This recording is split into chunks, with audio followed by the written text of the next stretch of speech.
Él es Manuel Oliver, el padre de Joaquín, uno de los muchachos que fueron asesinados eh, en Parkland y que, por cierto, están anunciando desde hace unas horas atrás que a partir del 5 de julio y a lo largo de 2 semanas, los familiares y sobrevivientes de la masacre en esa escuela van a visitar el edificio antes de que sea demolido.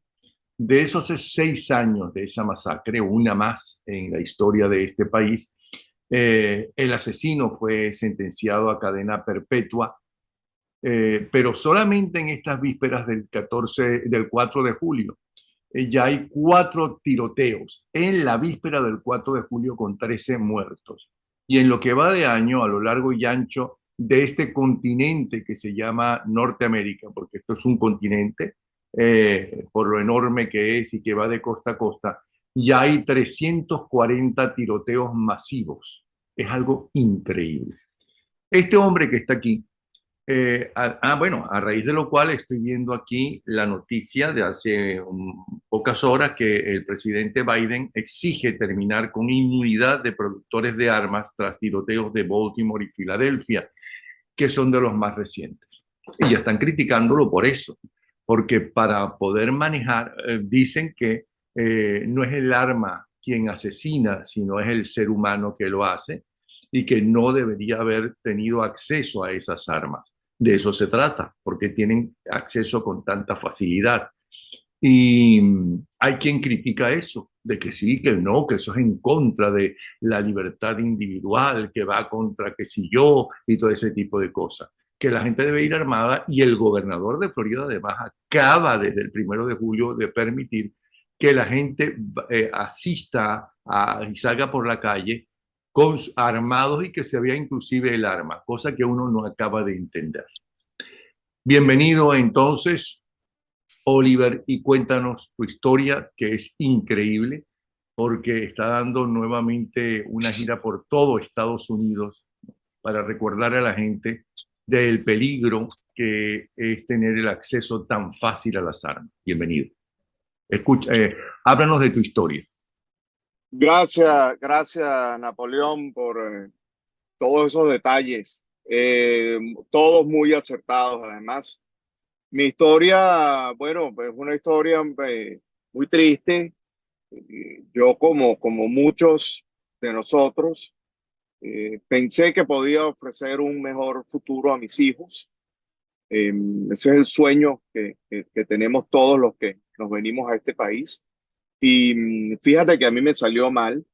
Fíjate que a mí ese sueño americano pues se me convirtió en una pesadilla y ahora estoy en una situación sumamente extraña. Si me hubieras preguntado hace 6 años dónde me ubicaba yo dentro de unos años, en mi vida me hubiera imaginado que mi esposa Patricia y yo íbamos a ser activistas en contra de las masacres y una industria de armas que está sedienta de poder y de dinero. Eh, Joaquín, pues lo extrañamos muchísimo a diario, un muchacho excelente, mi mejor amigo, bello. eh, de verdad que yo tengo el alma partida, el corazón destrozado, eso no cambia ni creo que vaya a cambiar nunca.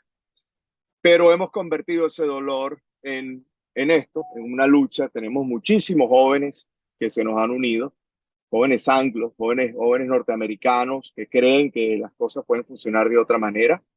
Y hoy estoy hablando desde Atlanta, en la mitad de un tour que iniciamos Patricia y yo y algunos jóvenes hace apenas 2 días. Y esto nos va a llevar 50 días. Pero sin embargo, y ya con esto termino mi primera intervención, nosotros salimos hace 2 días de Parkland, de la Florida, con la intención de recorrer 23 ciudades, honrando lo que sería el 23 cumpleaños de Joaquín. Y resulta que en estos 2 días hubo 2 tiroteos más y ahora las ciudades que vamos a visitar son 25. O sea que si te pones a ver, esto podría ser un tour sin fin, ¿no? Podría nunca dejar de rodar el autobús. Y yo creo que esas analogías es importante destacarlas porque a lo mejor así sí entiende la gente, a lo mejor así sí nos damos cuenta de lo preocupante que es esta situación.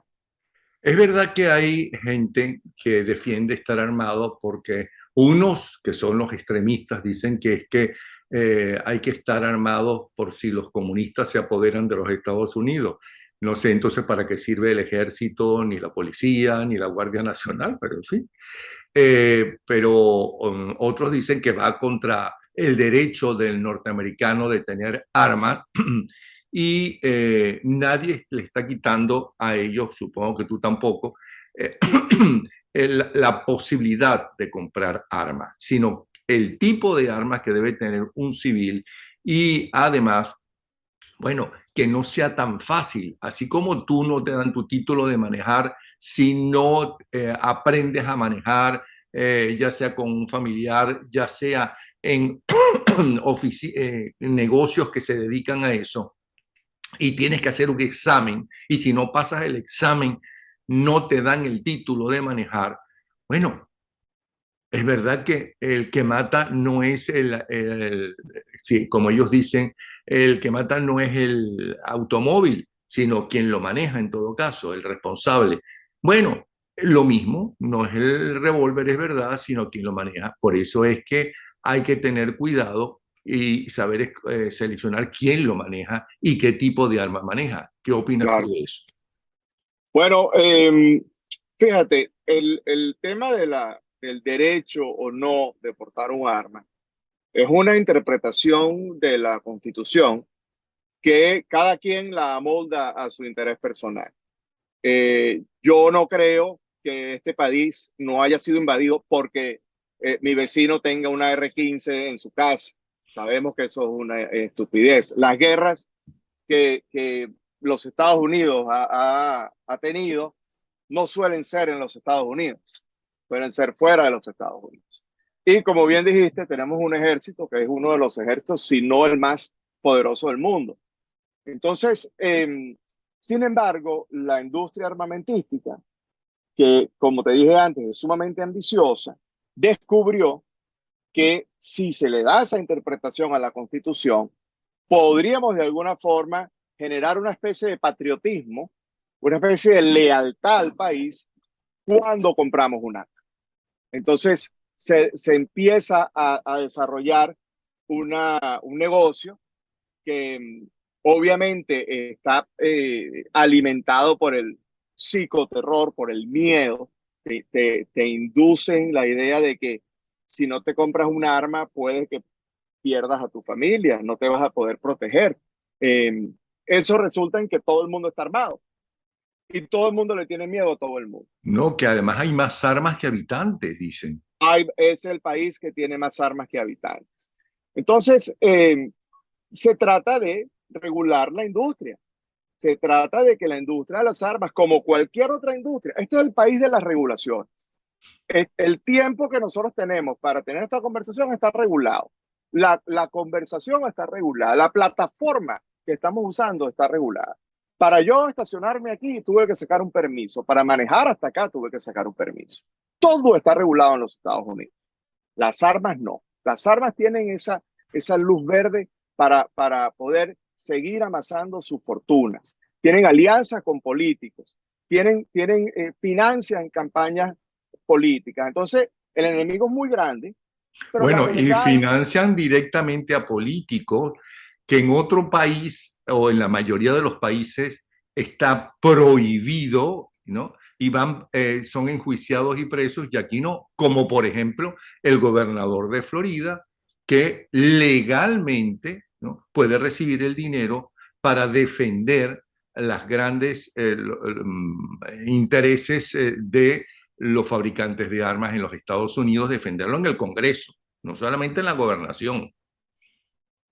sí, ese es un caso bien preocupante, el de la Florida. Yo creo que el simple hecho de que ahora se permita que las personas tengan armas sin permiso, explica todo lo que te dije, lo resume en una ley que firmó Ron DeSantis.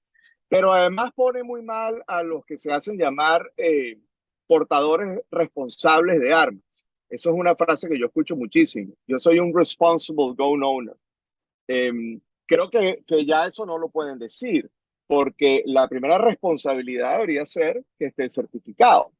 Eh, yo creo que lo que se quiere hacer aquí es generar la conciencia, tener prioridades y saber que la vida de mi hijo y la vida de todas las personas que van a morir hoy por motivo de armas es muchísimo más importante que cualquier derecho fingido, un derecho que se sugiere que es para proteger a la nación, pero todos sabemos que no es por eso. eh, Debería estar por encima de eso. En un país de primer mundo, en un país que soluciona tantas cosas, en el país que eligió Joaquín, que elegí yo para que fuera nuestra nueva nación, eso debería estar solventado. Y si tiene que haber venido pues una familia migrante como nosotros, a de pronto hacer un análisis que no está intoxicado con esa doctrina del arma, quizás para mí es más fácil decir Ni estas en cosas. intereses políticos tampoco. Para nada, porque si yo he reclamado, yo le he reclamado al presidente Trump y al presidente Biden y he terminado preso. Entonces, no, aquí no hay una inclinación política, hay una inclinación ¿Cómo, ética. perdona, cómo es que es terminado preso? Claro, en un par de ocasiones manifestando en Washington, eh, terminé preso, pero no, pero es irrelevante. No, es parte de la pelea, es Porque parte de la estabas en batalla. una manifestación. ¿Cuál es el problema de estar en esa Bueno, manifestación? en una ocasión lo hice con Greenpeace, con la organización Greenpeace. Nos subimos a una grúa que estaba enfrente de la Casa Blanca, a 155 pies de altura, y desde allí eh, pude mostrar una cara enorme de Joaquín pidiendo que se resolviera el tema de las armas. Un mensaje sumamente sutil, ¿no? Si lo comparas con lo agresivo que resulta la situación por la que pasó Joaquín. Eso pues me costó unas horas detenido. Y luego ¿Pero de qué te acusaron? Si en el sencillamente, Congreso fuimos expulsados. Dime. pero si aquí hay manifestaciones todos los días y no meten presos a la mayoría de la gente. Bueno, no, pero es parte. Yo de verdad no tengo ningún problema contra eso. No, ese no era, yo nunca quise que esa fuera la historia. Me refiero, o sea, yo nunca quiero ser el protagonista de esta historia, porque el protagonista de esta historia es mi hijo Joaquín. Entonces, Ahora, tengo cuando suceden entendido, esas perdona cosas, Manuel, por una persona que te conoce y te aprecia, que estuvo en este fin de semana con nosotros, aquí de invitados en la casa, muy amigos nuestros, el hijo de Carlos Rangel, por cierto, y su esposa, Esmeralda. claro, Eh, Tengo entendido que ustedes escogieron justamente esa ciudad porque era considerada una de las más tranquilas de los Estados Unidos, de las más seguras de los Estados Unidos, ¿no? Y se produce esta matanza, que por cierto son 340 matanzas en lo que va de año, que son tiroteos masivos. Eso no significa que no hubo más muertos por los problemas que hay en casi todos los países de un loco maniático, sumamente celoso que mata a la mujer, o de un asalto que matan un policía mata a una persona, un asaltante, lo que sea. No, 340 tiroteos masivos. Tú dices, bueno, pero eso es sumamente grave. Este país está realmente, tendría que estar movilizándose urgentemente y cada vez que un presidente, no tú, el padre que llora a un hijo que asesinaron en el colegio y la forma es increíble, la historia espero que nos la cuente, en su colegio, ¿no? Sino un presidente, y no ha sido solamente Biden ahora, ¿no? Ha querido regularizar eso y se lo han impedido. Es un claro. poder impresionante. Bueno, Que, hay una división de poderes, así funciona la democracia. Yo creo que el problema está en el principio ético de cada ¿Así uno de esos funciona la políticos. democracia o así funciona el dinero? Bueno, pero Porque te así no quiero funciona la decir que democracia. Es el lo dinero que la te, que funciona así. lo que te quiero decir es que hay una especie el sistema tiene que pasar por esos filtros que, y ojo, esto te lo estoy diciendo con el mayor desprecio que puedo tener por cómo se manejan estos políticos, pero he entendido el juego político. Entiendo que hay personajes que por su ambición a votos y sus alianzas con las industrias, pues nunca van a soltar el coroto, como decimos nosotros. Entonces, yo creo que hay que salir a votar, te lo va a decir mucha gente, y afortunadamente yo soy ciudadano americano, ya yo puedo ejercer el voto, y eso no es que votes por un partido u otro, tienes que votar por la persona que esté a la par de las ideas progresistas como esas, el simple hecho de que la gente viva, el simple hecho de que la gente tenga, o sea, no hay ningún derecho en la Constitución que Joaquín pueda disfrutar, ¿entiendes? No me vengas con la segunda enmienda, no, pues es que ni esa la va a poder disfrutar Joaquín. Entonces, hay que ser muy claro, no hay que ser emocional, hay que dejar las emociones a un lado y a mí eso me ha costado muchísimo y hay que ser muy concreto con lo que se pide, con lo que se exige. He tenido más éxito desde que he filtrado esas emociones y las convierto. Mira, esto nos conviene a todos y es un bochorno que nosotros no tengamos como nación la capacidad de resolver este problema. El presidente Biden, a quien conozco personalmente, quiere que eso suceda, pero el presidente Biden no puede tomar la decisión él solo, porque tú sabes muy bien que el mapa político de este país está totalmente polarizado. Como ningún otro presidente, porque eso es parte de la democracia, por fortuna, en la mayoría de los casos. Correcto, correcto. Ahora bien, tú eres el padre Pero bueno, de... el tema de las armas yo creo que ha sido una intoxicación cultural y eso debería cambiar. Además, hay unos inventos. La gente se toma en serio las películas de Hollywood y Hollywood en las partes que le conviene y las que no se siente bien y las que no le conviene. Eso es totalmente falso, que en el pasado los vaqueros podían entrar armados, un vaquero de afuera podía entrar armado a una ciudad tranquilamente. Eso no es verdad. ¿No? Los ciudadanos de cada pueblo norteamericano, ¿ok? Y las autoridades de cada pueblo norteamericano le exigían a los forasteros que llegaban armados que dejaran con el sheriff su arma mientras estaban en el pueblo.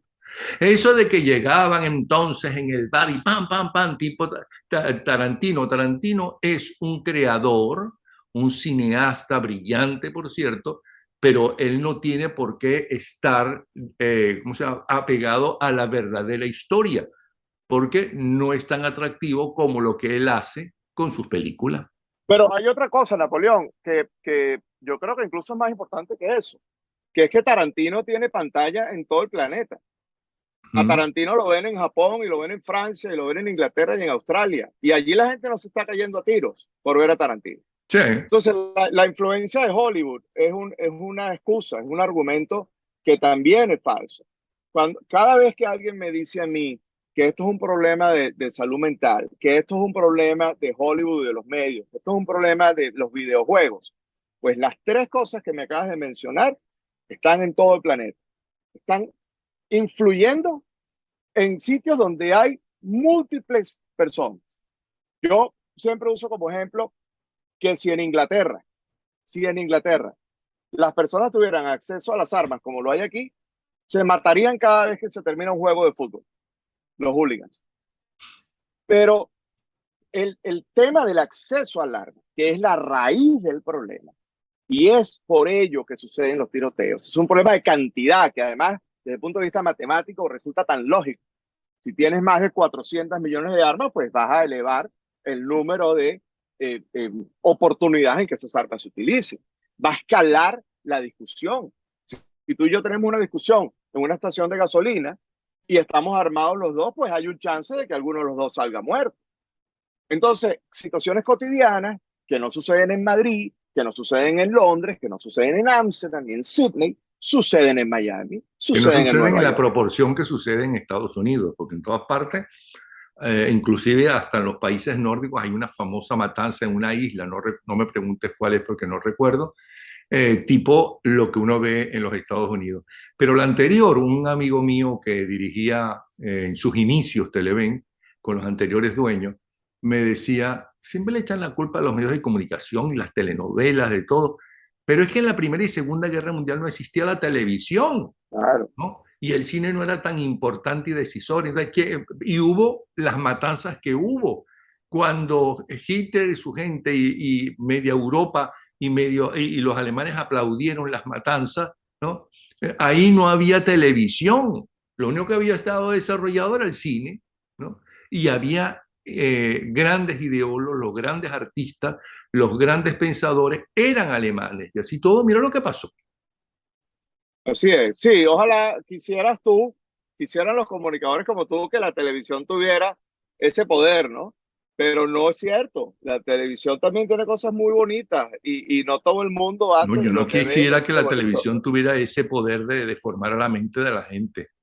Al revés, yo pienso, como me decía otro amigo, que es de los iniciadores de la televisión en Radio Caracas Televisión, que fue el primer, bueno, el segundo canal comercial, el primero fue Televisa, que me decía, bueno, pero también no, la gente se olvida que tanta gente aprendió a lavarse los dientes y a comer mejor y a respetar la familia, ¿no? En las cursis telenovelas, pero aprendieron cosas y además se entretenían.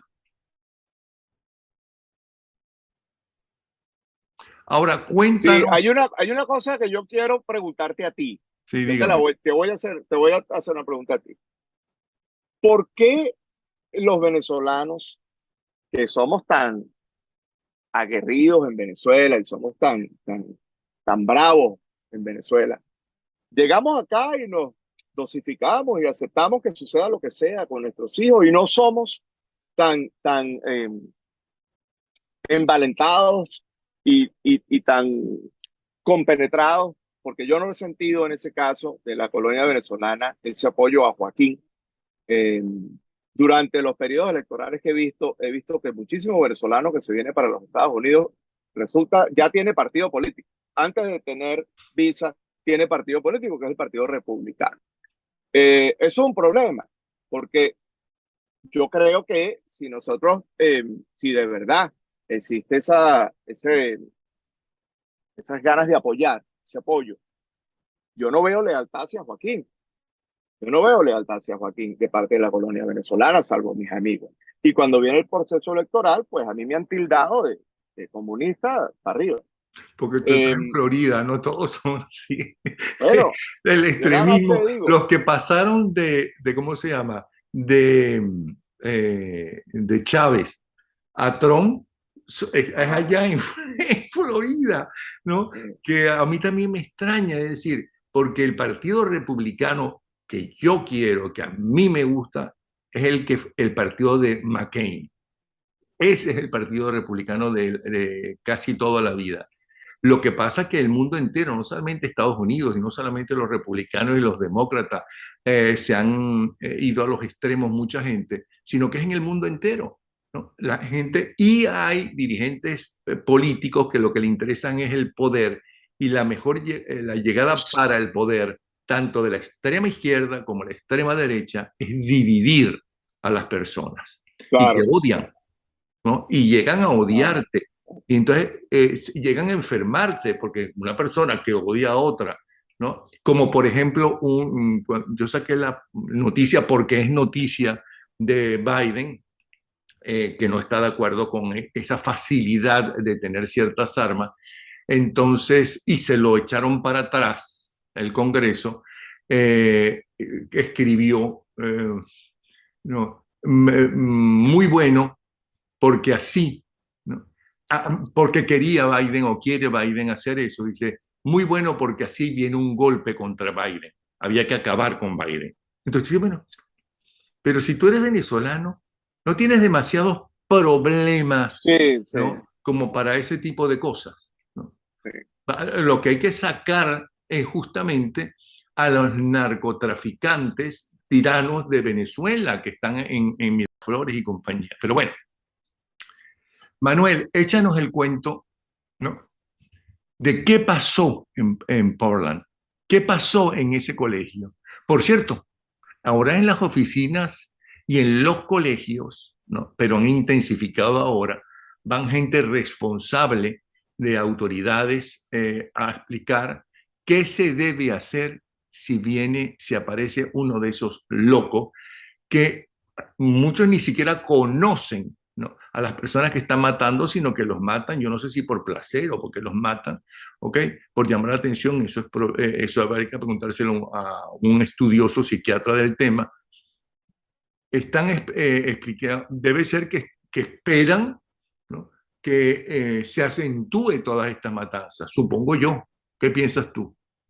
Bueno, déjame empezar por comentarte lo que sucedió ese día, que me lo acabas de preguntar. Uh -huh. Y fíjate tú, yo como un día normal, como te dije antes, con todos los sueños que tiene un inmigrante después de haber pasado por una gran cantidad de sacrificio, eh, dejando todo atrás.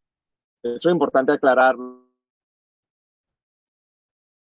porque tiene mucho significado en esta historia. Un buen día en esa ciudad perfecta, en esa ciudad que me ofrecía a mí todo lo que me vendió durante mucho tiempo. Dejé a mi hijo en su colegio, en la escuela, era un día de San Valentín. Joaquín estaba sumamente contento porque iba a ver a su novia y le iba a dar unas flores.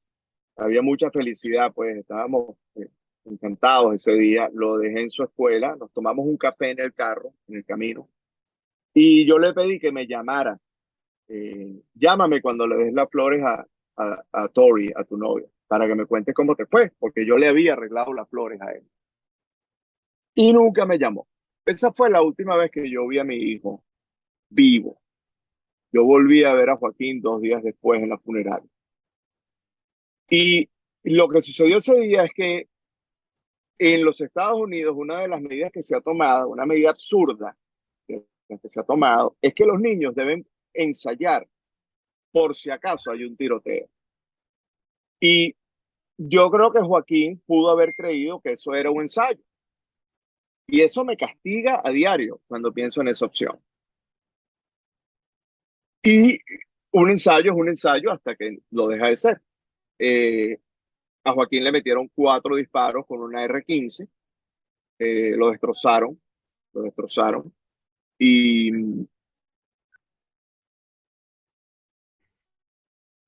me imagino, me imagino el miedo que vivió mi hijo en ese momento, el terror que vivió mi hijo en ese momento. Me marca ese miedo. No es una muerte inmediata después de haber visto alguna información sobre las autopsias, pero yo creo que hay un terror de lo que está sucediendo y me cuesta mucho zafarme de ese pensamiento. A mí me dijeron, eh, como 12 horas después de una primera llamada que me hizo mi esposa ese día, avisándome que algo estaba sucediendo en la escuela, como 12 horas después, me verificaron, nos llamaron a Patricia y a mí y al resto de mi familia que vive aquí y nos dijeron que Joaquín era una de las víctimas del tiroteo. Sí, pero en esas 12 horas supongo que ustedes estuvieron tensos porque no aparecía el hijo de ustedes. Fueron Claro, a diferentes hospitales. ¿Qué claro, hicieron? Fueron nosotros hasta el fuimos, colegio. ¿Qué sí, hicieron? nosotros, bueno, al colegio no podíamos ir, Rodeados. sí, estaba rodeado. Nos, nos fuimos, yo me acuerdo que yo creo que fui a buscar la moto para hacer más rápido todo, andábamos buscando, rezando, pidiéndole a Dios que Joaquín estuviera en una sala de emergencia. O sea, imagínate el nivel al que llega un padre, una madre. Eh, y no fue así, no estaba, fuimos de uno a otro. Y aquí va el otro absurdo. El otro absurdo es que en los Estados Unidos hay un protocolo para cuando eso sucede. Entonces las familias van a un centro de encuentro y en ese centro de encuentro te dan pizza, te dan agua, como si fuéramos víctimas de un huracán. Y eso se repite, ojo, ya he demostrado, porque he conocido muchísima gente en los últimos 5 años, que ese modelo se repite, esa respuesta. Y ahí controlan la situación hasta donde pueden. Es normal. Lo que te estoy contando en los Estados Unidos es normal. Y a mí eso me indigna, me parece el colmo. ¿Y cómo es posible que a la gente no le parezca el colmo? ¿Cómo es posible que la gente me pregunte a mí que por qué hago esto? Cuando la pregunta debería ser, ¿por qué tú no lo estás haciendo? ¿Por qué tú no estás haciendo lo que yo estoy haciendo? Que todavía tienes a tu hijo y a tu hija para abrazarlos y para querer. Entonces, ese día, después de buscar a Joaquín por todos lados, después de ver cómo algunas familias se reencontraban con sus hijos, y era como que volvieran a nacer como familia, pues la familia Oliver no tuvo esa suerte, al igual que otras 16 familias. Y desde ese día, Patricia y yo formamos parte de ese terrible grupo, que no existe la palabra para un padre, y si la sabes, tú que eres una persona ilustrada, tú que lees tanto, no hay una palabra equivalente a huérfano que uno la pueda aplicar a uno cuando pierde uno. Equivalente a viudo, no existe el término porque es tan horrible Dicen que es el en ese mayor entonces. dolor ver morir un hijo, porque lo normal es Es que el el mayor hijo vea dolor, morir al padre de viejo, de una enfermedad, o a la madre, pero que es el mayor dolor. Ujú. es el mayor dolor. Afortunadamente, mi esposa y yo pues tenemos una relación que en la cual fortalecernos el uno al otro ha pasado a ser la prioridad. Eh, Todo lo hacemos juntos. Este camino de ir de un sitio a otro, de hablar, yo me he convertido sin Pero quererlo perdona en que te interrumpa, ya que estamos hablando también de la parte emocional. También parece ser que, según las encuestas, buena parte de los divorcios, ¿no?, se producen después de este tipo de accidentes en las también. parejas, que con la Sí, tensión llega un momento en que estalla la propia pareja y se separan. sí, sin duda. Yo creo que eso, y he visto que sucede, sobre todo cuando la persona tiene una intención distinta como respuesta, que eso es muy fácil que ocurra. En el caso de Patricia y mío, nosotros tenemos la misma intención de respuesta. Estamos igual de ofendidos, estamos alineados con el plan, tenemos cualidades que nos permiten hacer esto. Yo soy una persona que viene del mundo del arte.